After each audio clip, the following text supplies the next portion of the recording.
5 राज्यों की जनता का जनादेश आ चुका है। पश्चिम बंगाल से लेकर असम और तमिलनाडु से लेकर पुडुचेरी और केरल के चुनावी नतीजों से साफ है कि कहां किसकी सरकार बनेगी। पश्चिम बंगाल में एक बार फिर तृणमूल कांग्रेस ने एक तरफा जीत हासिल की है। बंगाल चुनाव में ममता बनर्जी का जादू इस कदर चला कि इनके सामने कोई भी पार्टी और कोई भी नेता नहीं ठहर सका। बंगाल में दीदी ने अपने किले को बीजेपी की सेंधमारी से हर संभव बचा लिया। पश्चिम बंगाल में निराशा के बीच बीजेपी के लिए असम से राहत की खबर आई। बीजेपी के अगुवाई वाला गठबंधन एक बार फिर से सत्ता में वापसी करता नजर आया।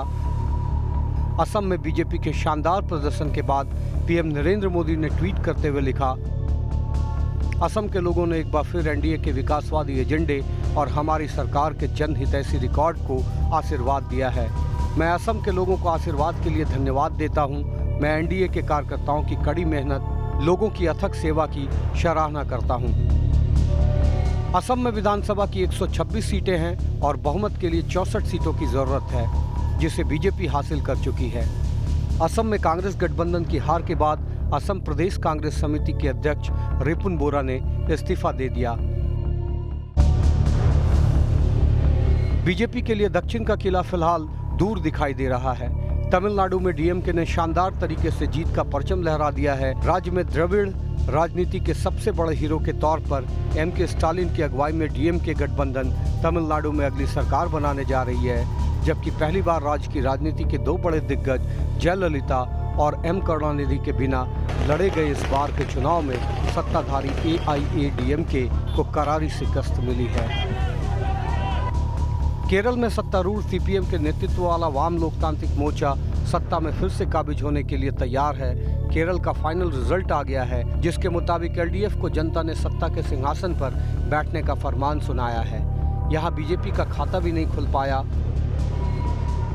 केंद्र शासित प्रदेश पुडुचेरी में बीजेपी गठबंधन बहुमत पा चुकी है। 33 सीटों वाली पुडुचेरी विधानसभा में 30 सीटों पर चुनाव होता है, जबकि यहाँ 3 सीटें मनोनीत होती हैं, जिसे केंद्र मनोनीत करता है।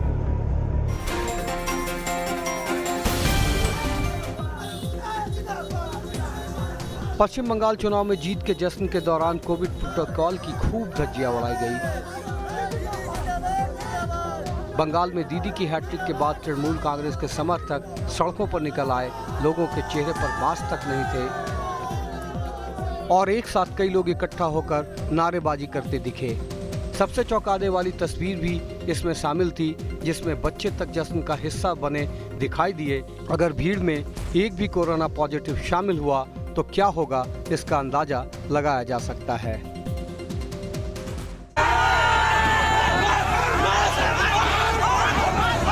बंगाल की सत्ता में तृणमूल कांग्रेस की वापसी तय क्या हुई, इसके चंद घंटों के बाद ही कई इलाकों में हिंसा का तांडव शुरू हो गया।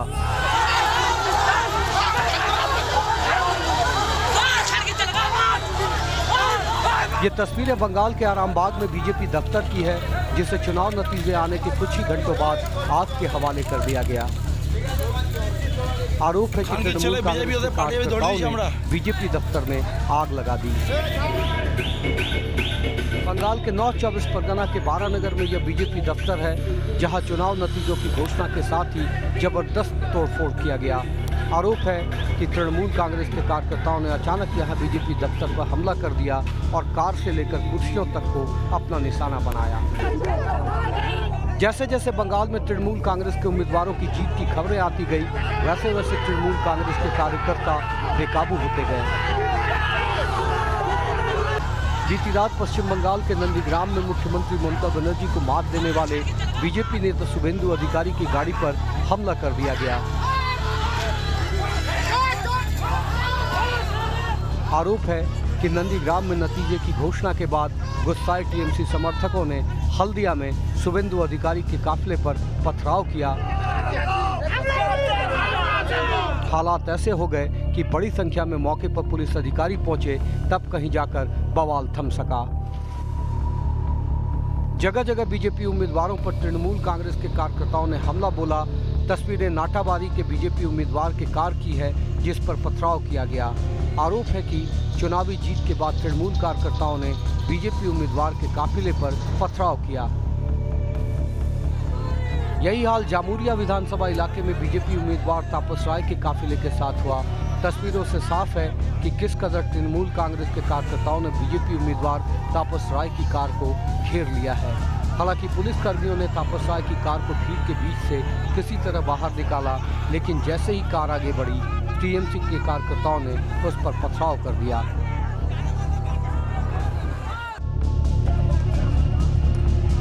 हावड़ा में भी शिवपुर थाने के करीब एक बीजेपी कार्यकर्ता के कपड़े की दुकान में ताला तोड़कर लूटपाट की गई। आरोप है कि ये टीएमसी के गुंडों की सह पर अंजाम दिया गया। बीजेपी ने राज्य में चुनाव नतीजों के बाद भी हिंसा के लिए टीएमसी को जिम्मेदार ठहराया है। तो इस बीच पश्चिम बंगाल के राज्यपाल जगदीप धनखड़ ने कोलकाता पुलिस को शांति व्यवस्था बनाए रखने के लिए जरूरी कदम उठाने के लिए कहा है।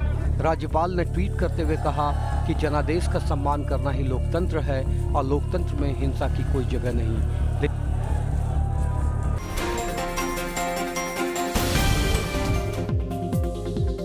यूपी के रामपुर में एक अनोखा वाकया सामने आया।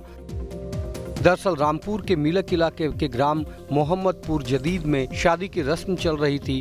तभी पूनम नाम की इस दुल्हन को पता चला कि उसने पंचायत चुनाव में जीत हासिल कर ली है। फिर क्या था, दुल्हन जीत की खबर सुनकर शादी के मंडप से मतगणना स्थल पर पहुंच गई और जीत का प्रमाण पत्र हासिल किया।